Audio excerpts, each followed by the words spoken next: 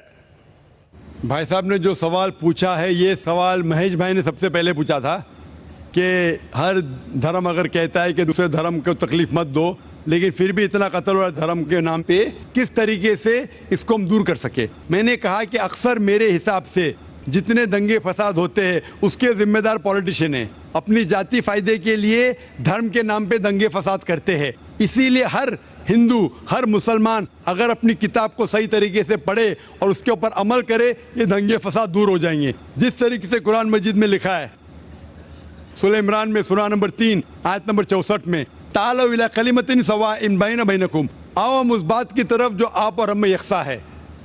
Is it because of certain misconceptions among people? بھائی صاحب نے پوچھے کہ کیوں غلط فہمی, اس کی وجہ سے بالکل صحیح.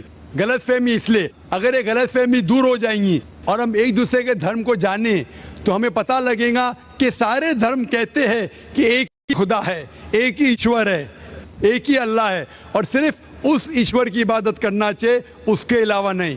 انشاءاللہ بھائی چارہ بڑھے گا, ہم ایک دوسرے کو سمجھ پائیں گے اور یہ دنگے فساد قتل بند ہو جائیں گے. Thank you, sir. اور اب اس نشست کا آخری سوال مائک نمبر 1 سے. توریت, زبور اور انجیل. توریت موسیٰ علیہ السلام پہ نازل ہوا, داؤد علیہ السلام پر یہ کون سا تو زبور, ہاں, اور انجیل عیسیٰ علیہ السلام پہ نازل ہوا. تو ابھی یہ تینوں کیوں فارم میں نہیں ہے, مطلب ہے کیوں نہیں؟ قرآن ہے تو اس کو مکس اپ کر دیا لوگوں نے اور اس کا فارم کیوں نہیں ہے ابھی؟ زبور انجیل کیوں نہیں ہے وہ کتاب ابھی؟ بھائی صاحب نے اچھا سوال پوچھا کہ اللہ نے نازل کیا تورا, پھر زبور, پھر انجیل, اب یہ سب کیوں نہیں, صرف قرآن کیوں؟ بھائی صاحب جب بک کا ایڈیشن نکلتا ہے نا, first edition, second edition, third edition, تو صرف لیٹڈ ایڈیشن لگتے, پرانے ایڈیشن چھوڑ دیتے.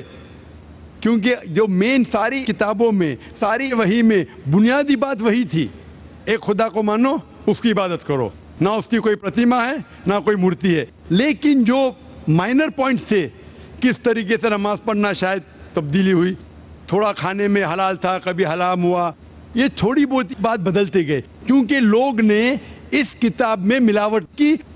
جب وحی میں ملاوٹ آنے لگی تو اللہ نے ایک نئے پیغمبر کو بھیجا پھر سے اس کو صاف کر کے. لیکن جب اللہ تعالیٰ نے سوچا کہ یہ وقت ابھی صحیح وقت ہے, آپ پوچھیں گے اللہ تعالیٰ نے قرآن کیوں نہیں سب سے پہلے بھیجا, تو میں یہ جواب دوں گا اللہ تعالیٰ جانتے تھے کہ انسانیت اس وقت تیار نہیں تھی قرآن کو حاصل کرنے کے لیے.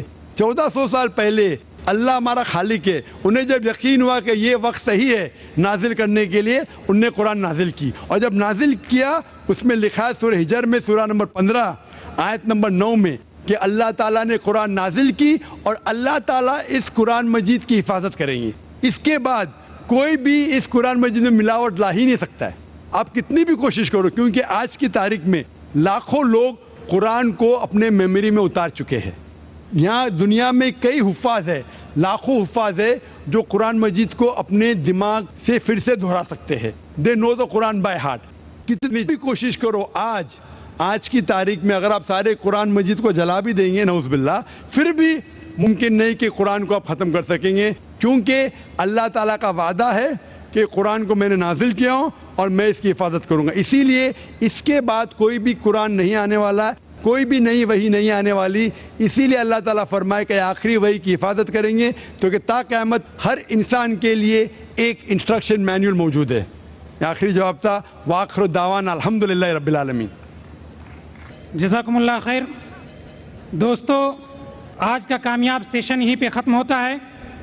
اللہ تبارک تعالیٰ سے دعا ہے کہ ہمارے یہاں جمع ہونے اور دین کی باتوں کو سیکھنے اور اس سے فائدہ اٹھانے کو